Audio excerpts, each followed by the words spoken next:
ए भाई, आईपीएल में तो टाइम है। हाँ, क्या हुआ? तो फिर ये मुंबई इंडियंस की मीटिंग क्यों चल रही है? अबे बेवकूफ, मुंबई इंडियंस की नहीं, मुंबई में इंडिया की मीटिंग चल रही है। Oh okay, India cricket team की। Okay okay.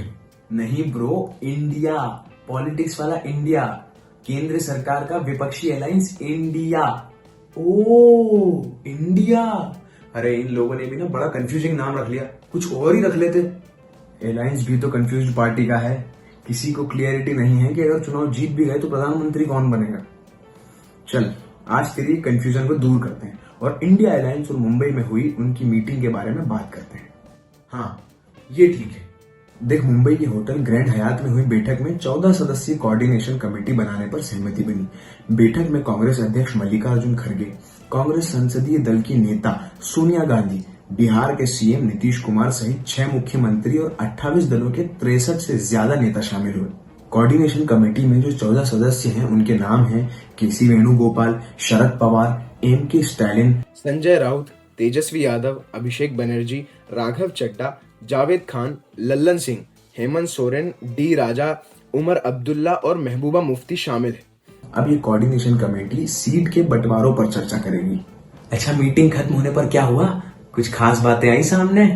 मुंबई में इंडिया गठबंधन की तीसरी बैठक जब खत्म हुई तो सारे के सारे दिग्गज नेता यही कहते हुए नजर आए कि मिलजुल कर लोकसभा चुनाव में बीजेपी को हराएंगे। मतलब आपने गठबंधन बनाया ही तो इसलिए था कि भैया मिलजुल कर आप सरकार बनाएंगे। अब मीटिंग के बाद भी यही बात बोल रहे हैं कि मिलजुल कर सरकार बनाने के लिए सब राजी है। ये क्या बात हुई भला? कोई ठोस बात सामने ही नहीं आई? नहीं, इस मीटिंग में जो सबसे ठोस बात हुई वो यही है कि गठबंधन की एक कोऑर्डिनेशन कमेटी बनाई गई। उस पर भी अभी सीट शेयरिंग पर जल्द से जल्द फैसला लेने पर जोर है। कब क्लियर होगा ये सब वो पता नहीं।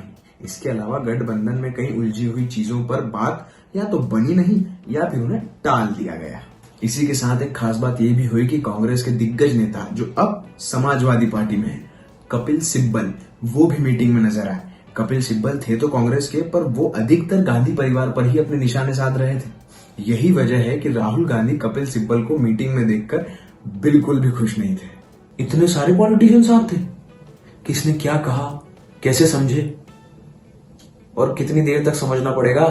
अरे तुझे इतनी बड़ी मेहनत करने की जरूरत ही नहीं है, मैं तेरे लिए सारी चीजें आसान कर देता हूँ। देख, मीटिंग ओवर होने के बाद पहले तो प्रेस रिलीज दिया गया जिसमें बताया गया कि कोऑर्डिनेशन कमेटी का गठन किया गया है और उनके सदस्यों के नाम बताए गए।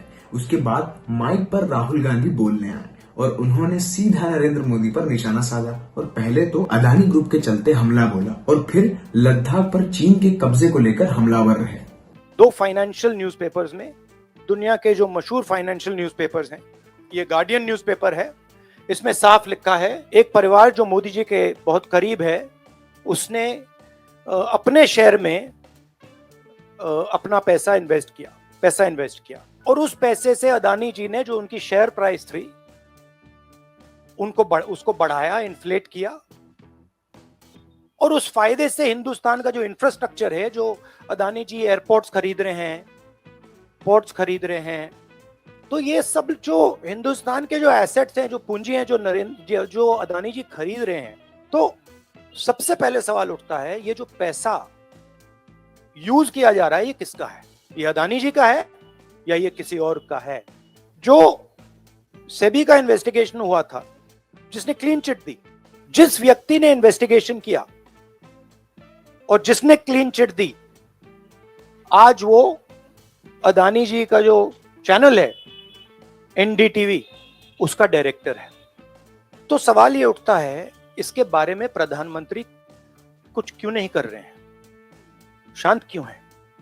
और ये जो एजेंसीज हैं, सीबीआई है, ईडी है, ये अदानी जी पर रिसर्च क्यों नहीं कर रही हैं?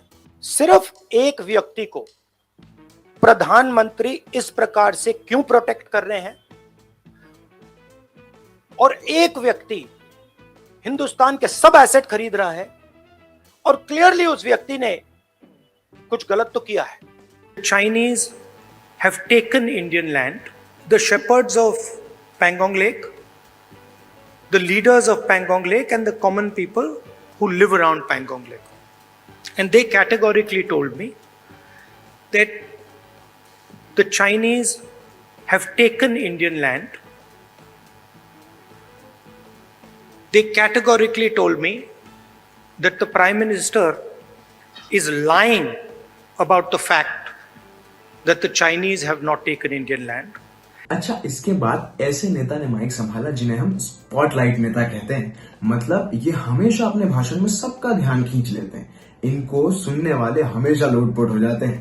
जी हाँ, लालू प्रसाद यादव जब भी ये माइक पर आते हैं तो माहौल कुछ कुछ ऐसा ही हो जाता है। इतना झूठ बोल करके, कितना अफवाह फैला करके इस सत्ता में लोग आए थे। मेरा भी नाम उस समय यह प्रचारित किया था कि इन लोगों का पैसा स्विस बैंक में जमा है, स्विस बैंक में। और मोदी जी बोले कि हम आएंगे और स्विस बैंक का पैसा ला करके हम देश के तमाम लोगों को, हर के को खाता खुलवाया कि 5-5 लाख रुपया जमा करेंगे, 15-15 लाख रुपया। हम भी झांसा में आ गए और हमने भी अपना खाता खुलवाया। मेरे 7 बेटियां 2 बेटा और पति पत्नी दोनों मिला के 11 हो जाते हैं। देखा कि भाई 15 से गुना कर दीजिए, पैसा काफ़ी मिल जाएगा। सारे देश भर के लोग खाता खुलवा दिया, सब गरीब गुरबा आदमी प्रचारित करवाया इन लोगों ने। और मिला क्या, सो देश के लोगों को मालूम होगा।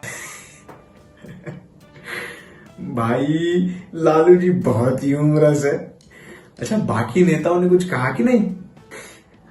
बोला, पर सबके राग इन्हीं बातों पर अटके थे कि हम मिलजुल कर सरकार बनाएंगे और मोदी से देश को बचाएंगे।